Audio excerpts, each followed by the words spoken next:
आज हम लोग कुछ बातें करेंगे ऐसे ही रोज़ की तरह, ऐसी कुछ बातें जिससे हमें हिंदी की कविता के बारे में, कविता कैसे हिंदी में मैं बोलूँ तो आधुनिक 120-125 साल पुराना होगा।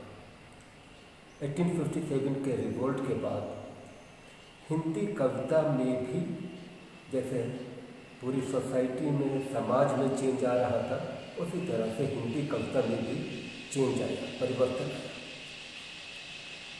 ये 125 साल का इतिहास, इसमें सबसे पहले हम लिखते हैं भारतेंदु युग।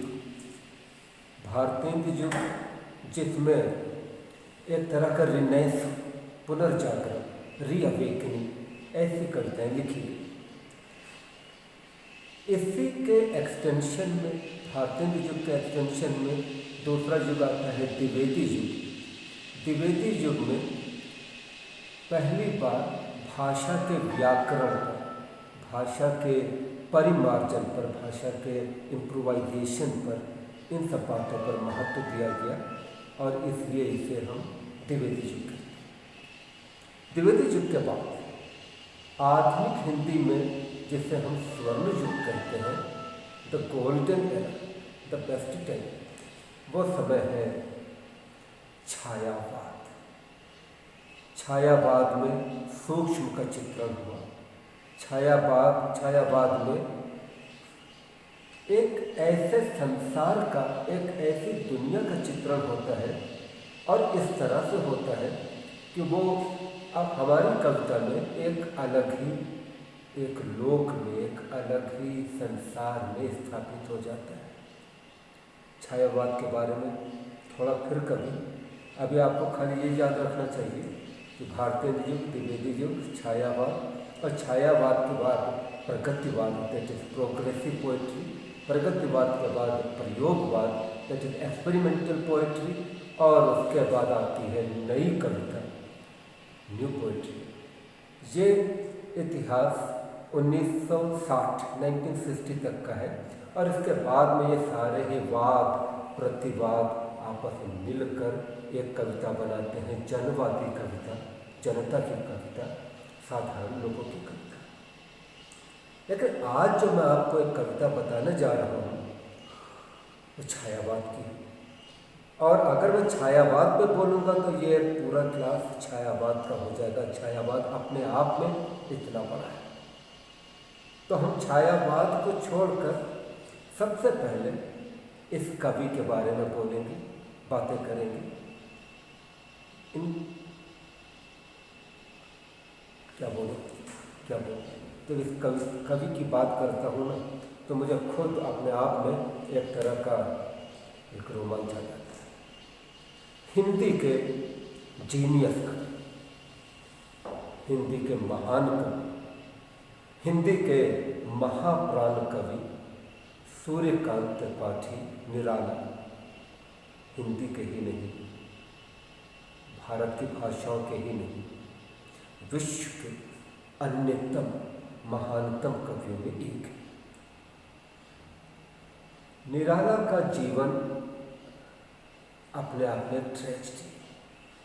उस ट्रेजेडी का रीज़न आज तुम लोगों को समझ में आएगा जब हम लोग इस कोरोना वायरस से लड़ रहे हैं। निराला का जन्म बंगाल में हुआ है, वो उत्तर प्रदेश के, पिता बंगाल में नौकरी करते थे।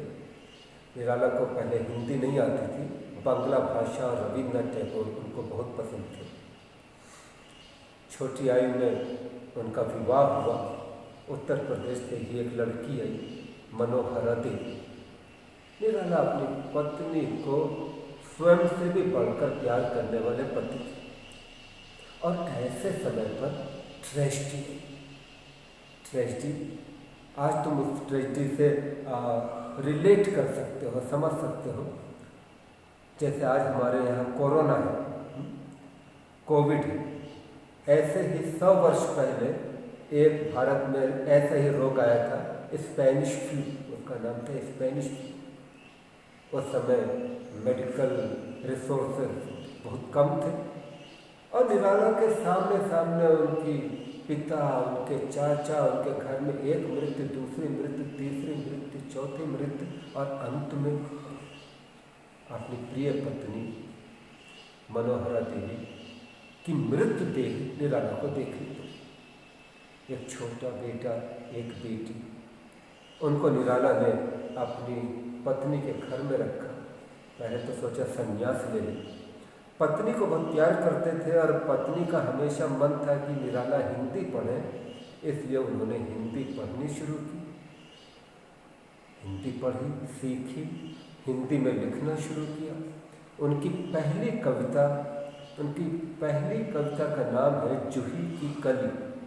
और जूही की कली अपनी विशेषताओं के कारण पहले तो उसको पब्लिश नहीं किया, क्योंकि ट्रेडिशनल रूढ़िवादी संपादक जो हमारे समाज में हो रहा है उनको वो कविता अश्लील लगी। लेकिन आज जूही की कली कविता हिंदी की सुंदरतम कविताओं में एक मानी जाती है।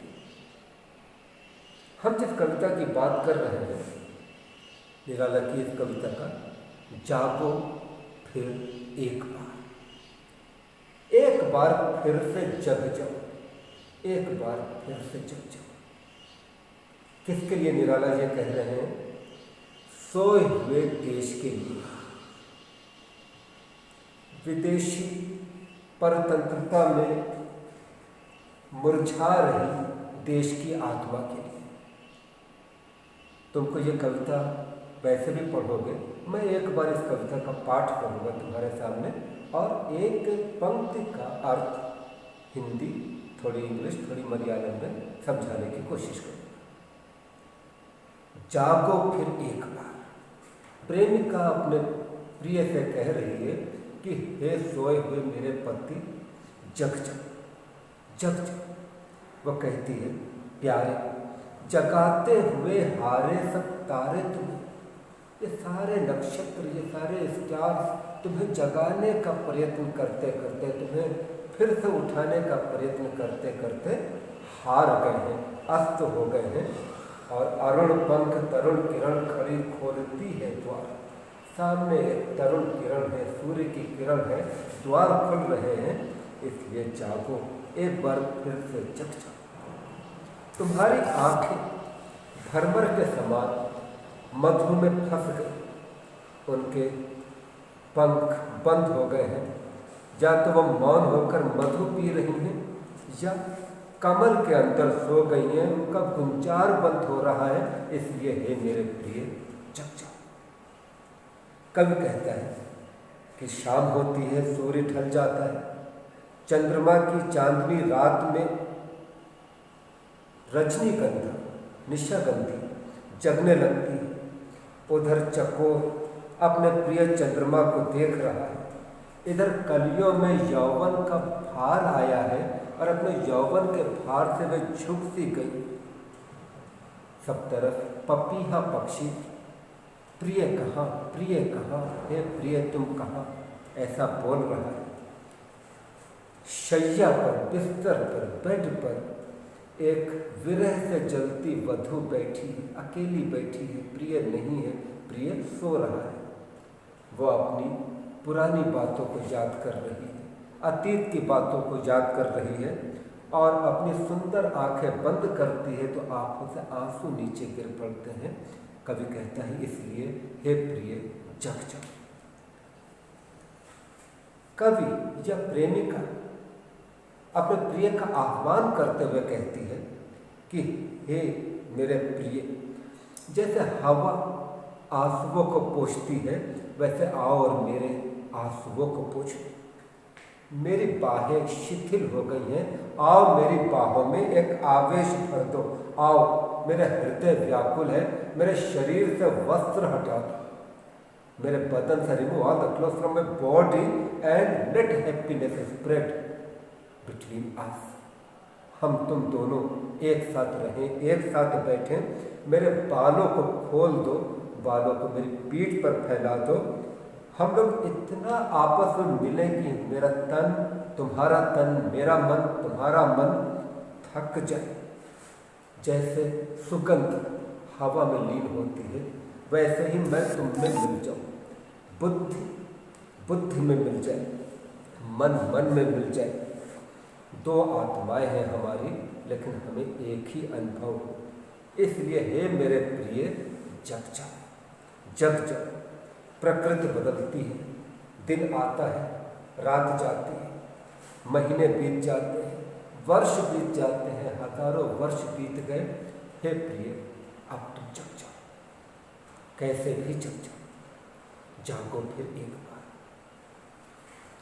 In very short, I am giving you the crux, the gist of the poem. You have to read the poem because there is another very important thing. Nirala has written another poem, जागो फिर एक बार, and that poem also wants to awake Mother India, want to awake this India, bring the message of Renaissance, but the idea is different.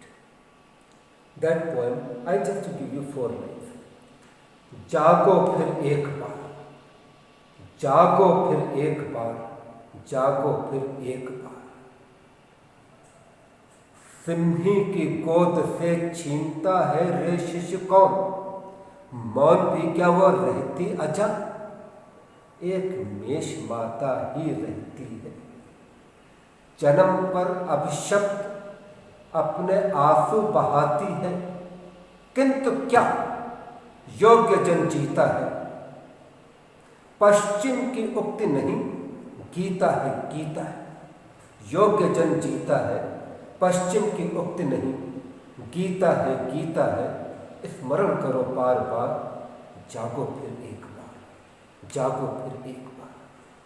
Now I am trying to tell you the other point because of the same topic, जागो फिर एक बार, he has written 2 different poems based on different rasa, different meter. एक है वीर रस। वीर रस में कवि कह रहा है कि हे सोए हुए भारतवासियों, तुम जग जाओ। जो कविता अभी हम पढ़ रहे हैं वो श्रृंगार रस की। इस श्रृंगार रस में निराला का मुक्त छंद और निराला का भावनाओं को, हृदय को, उसकी परिधि को, उसकी लिमिट्स को आगे बढ़ते हुए जो निराला का आवेश होता है, इसे हम कहते हैं निराला की मुक्त छंद कविता।